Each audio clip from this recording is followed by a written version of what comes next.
ऐसे ही हवा चलती रही है ना रात भर।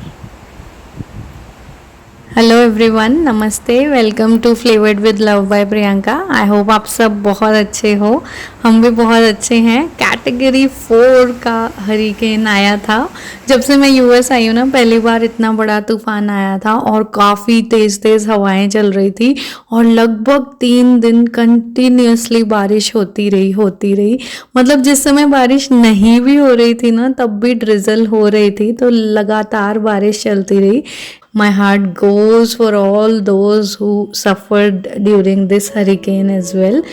सबके लिए प्रे करेंगे हम सब एक बार।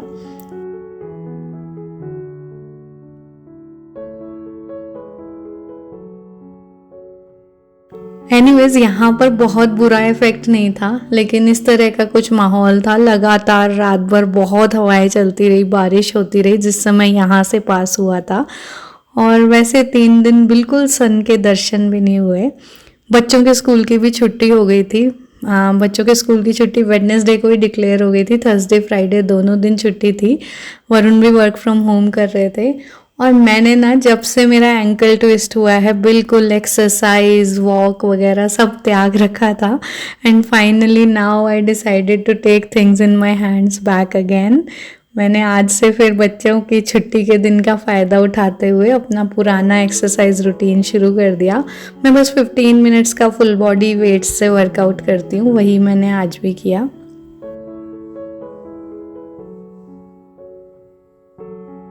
हरिकेन की वजह से मैं रात को सारे डिवाइसेस और अप्लायंसेस अनप्लग करके सोई थी। और साथ ही ना बहुत सारा पानी भी भर के रख लिया था, बिकॉज इट वाज एक्सपेक्टेड कि हमें वाटर या पावर आउटेज का सामना करना पड़े। लेकिन हमारे एरिया में नहीं हुआ, बट आसपास के कुछ इलाकों में काफ़ी टाइम के लिए पावर गई थी। तो मेरे पास जितने भी बड़े बर्तन थे ना, मैंने सब भर के रख लिए थे पानी के। और हमारा water filter and everything was ready. I mean we could live at least for day और टू। लाइट तो गई थी। This timer is a proof on the cooking range कि लाइट गई थी। इसमें पुराना ही टाइम दिखा रहा था। मॉर्निंग में मैंने इसे रीसेट किया, तो सोते हुए हमें पता नहीं चला, बट डेफिनेटली इसका मतलब तूफान से वायर्स को हार्म तो हुआ ही होगा। पर यहाँ पर इंफ्रास्ट्रक्चर अच्छा है, तो वो जल्दी से ही रिपेयर हो जाता है फटाफट।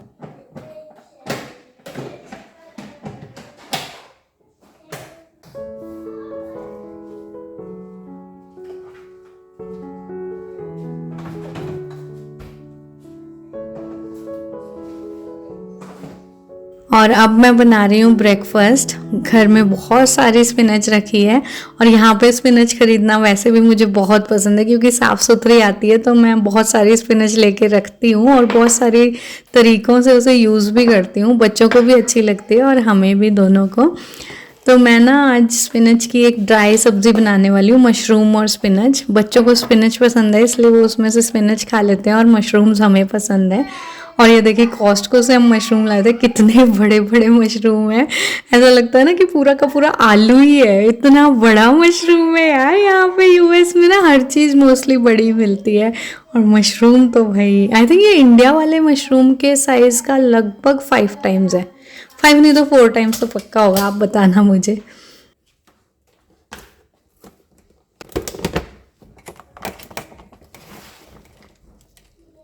तो मैंने मशरूम्स को पील करके स्लाइस कर लिया है, और स्पिनच को भी धो के रख लिया है। और ये जो सब्ज़ी है ना, बड़ी जल्दी बन जाती है, ज़्यादा टाइम भी नहीं लगता, और टेस्टी भी बहुत बनती है। मैं जब मेरी ना एक कलीग थी ऑफिस में, वो लाती थी स्पिनच की ऐसे भुर्जी जैसी। पहाड़ी लोग ना इसका कुछ नाम बोलते हैं, वो नाम मुझे याद नहीं है, लेकिन वो लाती थी और मुझे बहुत टेस्टी लगती थी।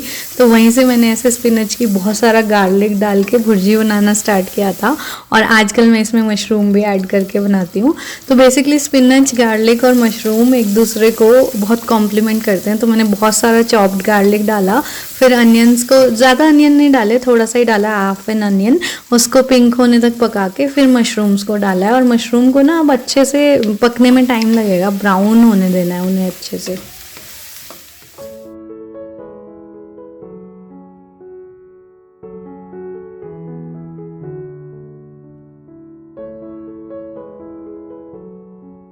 साथ में मैंने सोचा कि आज मैं डो एवोकाडो के साथ बनाकर तैयार करूँगी। बच्चे वैसे बिल्कुल भी एवोकाडो नहीं खाते, लेकिन एवोकाडो के पराठे या रोटी बहुत सॉफ्ट बनते हैं। तो आज मैंने ये एक एवोकाडो मैश कर लिया और फिर 50-50% ले रही हूँ दोनों आटा, गेहूं का भी और ज्वार का भी, और इसमें एवोकाडो डाल रही हूँ पूरा एक मैश किया हुआ, साथ में थोड़ा सा नमक। और अब बस इसका एक सॉफ्ट सा डो बनाकर तैयार कर लेंगे। पानी ज़रूरत के हिसाब से जितना डलेगा उतना डलेगा, क्योंकि एवोकाडो में भी काफ़ी मॉइस्चर होता है।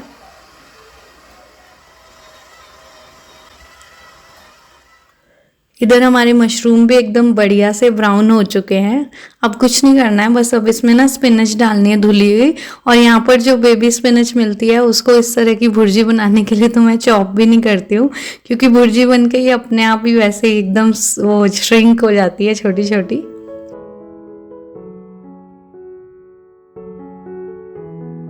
इस सब्जी में मैं सिर्फ सॉल्ट और पेपर डालना पसंद करती हूँ। आप चाहो तो थोड़े बहुत मसाले अपनी मर्जी से डाल सकते हो, लेकिन इसमें ना स्पिनच और मशरूम्स का अपना ही फ्लेवर इतना अच्छा आता है और नेचुरल सा टेस्ट आता है। बहुत टेस्टी बनती है सब्जी, आप ज़रूर ट्राई करना एक बार।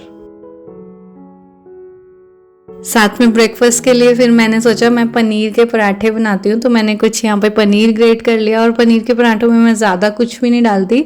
नमक और चिली पाउडर, थोड़ा सा अनियन काट के डाला है, और ड्राइड पार्सले, वैसे हरा धनिया बहुत टेस्टी लगता है इसमें। और यहाँ सब्जी बिल्कुल रेडी है, पालक का पानी सूख चुका है, और देखिए कितनी यम्मी लग रही है ना।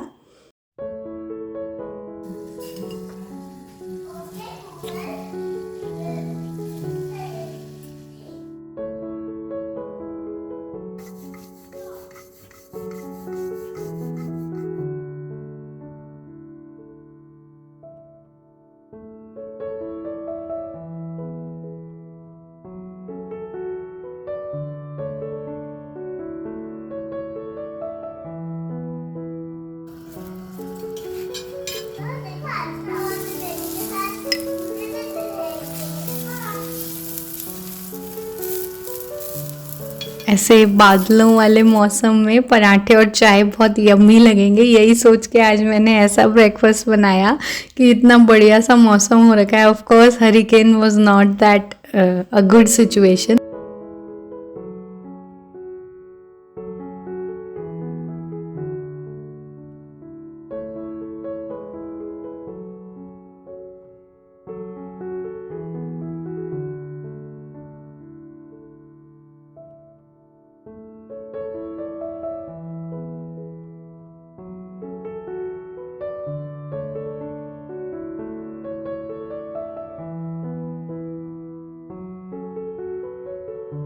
चलिए मैं दिखाती हूँ आपको आज का पीआर। मेरे पास ये फ्रॉम द ब्रांड कोराज आया है shower caddy, which are individual baskets, set of 5 baskets है और बहुत अच्छे मटेरियल से बना हुआ है। इनका each iron rod strand is 3 mm thick, and this is a set of 5 baskets, and the big basket itself can hold up to 40 pounds of weight. ये ना एंटी रस्ट और एंटी कोरोजन इस पे कोटिंग हुई हुई है, and these are really thick. I can feel the material is good, and it is a no drill system. इसके साथ इसका एक एडहेसिव वाला स्टिकर आया है which has 3 hooks, not just 2, to balance it properly. और इनके साथ इसका एक इंस्टॉलेशन गाइड भी आया है। देयर आर 2 बिग बास्केट्स और दोनों के साथ big strip of adhesive tape आया है, and both of them have 3 hooks each. और साथ में 2 ऐसे छोटे बास्केट्स हैं जिनमें हैंगिंग हुक्स भी हैं, and then there is this big basket which can be used for taller things. I believe it is very useful thing for organizing anywhere from kitchen to toilet to bathroom, anywhere, and the weight bearing capacity is also great, and there are many other colors also available. So it is selling at a very reasonable price on Amazon, and also there is a coupon, so I am leaving the link in the description. Do check it out. Diwali आने वाली है और अब मैं finally plan कर रही हूँ घर की अच्छे वाली डीप क्लीनिंग, क्योंकि हमेशा में तो उतनी क्लीनिंग हो नहीं पाती है और यहाँ तो हेल्प ही नहीं है, तो रोज़ाना तो बस बेसिक क्लीनिंग हो जाए तो वही बहुत रहता है। I so miss my help in India. उसे ना मैं कभी मंथली एक बार बहुत कुछ सफाई करवा लिया करती थी, कभी लाइट्स, कभी फैंस, कभी जो है किचन के आज इतने ड्रॉयर साफ कर लिए उतने। यहाँ मुझे सब खुद हैंडल करना पड़ता है। मोस्ट ऑफ इट नहीं, वही 90% ही सिर्फ बाथरूम्स के लिए ही मैं हेल्प ले रही हूँ अभी। तो आज मैंने सोचा ज़्यादा कुछ नहीं ना, तो अब मैं धीरे धीरे करके किचन की क्लीनिंग से शुरू करती हूँ और पूरे घर में थोड़ी थोड़ी करूँगी। आज मैंने सोचा अपने 4 ड्रॉर्स करती हूँ क्लीन, जो मेरे मोस्ट फ्रिक्वेंटली यूज ड्रॉर्स हैं किचन में। तो ये वाला ड्रॉर जिसमें मैं किचन नैपकिन्स रखना पसंद करती हूँ, आप सबसे पहले मैंने उससे शुरू किया। मेरा क्लीनिंग का तरीका ना बहुत सिंपल रहता है। I just have a mix of half vinegar and half water in a spray bottle, और ये लाइनर मैंने बिछाए हुए हैं, इन्हें भी मैंने उसी से वाइप डाउन कर लिया और सब कुछ निकाल कर एक बार जितना भी कचरा है हटा लिया, एंड देन थोड़ा बहुत डीक्लटरिंग भी कर दी। बिकॉज यू ना ये है, क्लीनिंग के टाइम पे ही आप अच्छे से देख पाते हो कुछ चीज़ें जब पुरानी हो रही हैं या नॉन फंक्शनल हो रही हैं, उन्हें भी हटा देना चाहिए। This is a good time to purge and declutter.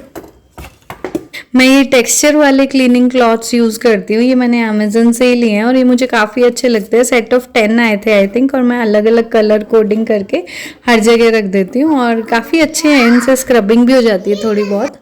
और ये जो बास्केट्स हैं मैं ये स्पून्स के लिए यूज़ करती हूँ, कुकिंग स्पून्स के लिए। ये काफ़ी गंदी हो रही थी, तो अब ये तो डीप क्लीनिंग है, तो मैंने सोचा इनको मैं आज अच्छे से वॉश ही कर देती हूँ।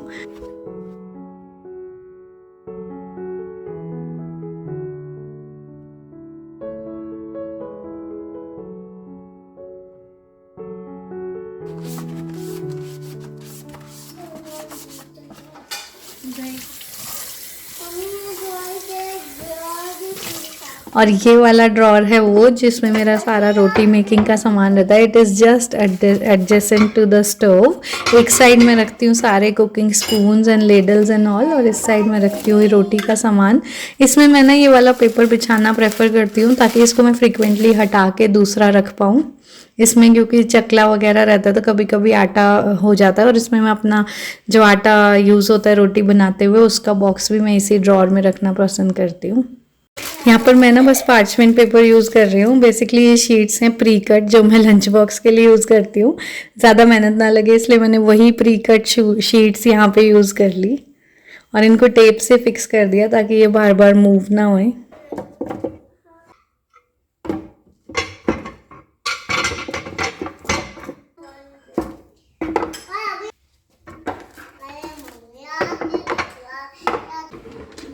तो बहुत ज़्यादा तो नहीं, लेकिन आज की डेट में मैंने ये 4 जो ड्रॉर्स हैं इनको साफ़ करके मुझे काफ़ी अच्छा फील हो रहा था, क्योंकि शुरुआत छोटी सी भी हो तो भी एक बार मैं क्लीनिंग के मोड में तो आ ही जाऊंगी। और आफ्टर ऑल अब दिवाली आने में कुछ ज़्यादा दिन भी नहीं बचे हैं और बहुत बड़ा घर है, अभी बहुत सारी सफाइयाँ करनी है, तो छोटी सी शुरुआत आज से शुरू हो ही गई।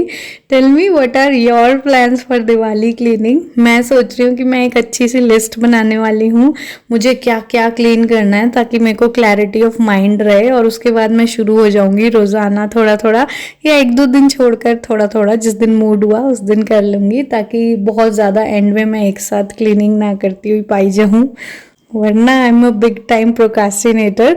और मैं बस सोचती हूँ मुझे ये सब करना मुझे सब कुछ होता है, लेकिन वो एंड तक टालती रहती हूँ। So that is why a system helps. मैं इसीलिए लिस्ट बनाने की सोच रही हूँ ताकि मैं थोड़ा थोड़ा दिन में आधा आधा घंटा भी लगाकर थोड़ी थोड़ी करके चीज़ें क्लीन करती रहूँगी, तो फिर लास्ट में मुझ पर ज़्यादा बर्डन नहीं होगा पूरे 1-2 दिन क्लीनिंग करने का।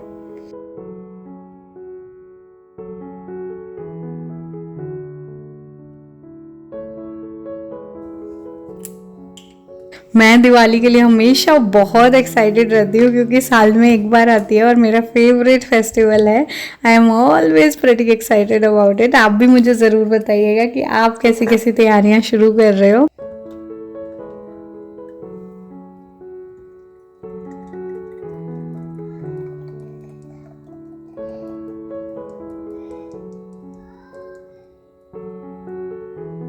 और मुझे आपसे एक और बात शेयर करनी थी कि इंटेंशनली मैंने अपने वीडियोस की लेंथ छोटी की है आप लोगों के सजेशन पे। मुझे आप में से कई लोगों ने बोला कि मैं काफ़ी लंबी वीडियोस बना रही हूँ और मेरे को छोटी बनानी चाहिए, तो मैं ट्राई कर रही हूँ। It's a trial period. मुझे अपना फीडबैक ज़रूर कमेंट्स में देते रहा करिए। I love reading each one of your comments, और मैं कोशिश करूँगी कि मैं छोटी वीडियोज़ बनाऊँ आगे से, और आप मुझे ज़रूर बताना कि आपको किस टाइप की वीडियोज़ पसंद हैं, ये बेटर लग रही है अप्रोच या नहीं। तो मैं कमेंट्स में ज़रूर सुनने का वेट करूँगी। और इसी के साथ आज का वीडियो मैं यहीं तक रख रही हूँ। आई होप आपको अच्छा लगा होगा, आपने एंजॉय किया होगा। मुझे ज़रूर बताना कि आपका फेवरेट सेगमेंट कौन सा था। चलिए फिर मैं मिलती हूँ आपसे अगली वीडियो में। तब तक के लिए take care and thank you so much for watching. Bye bye.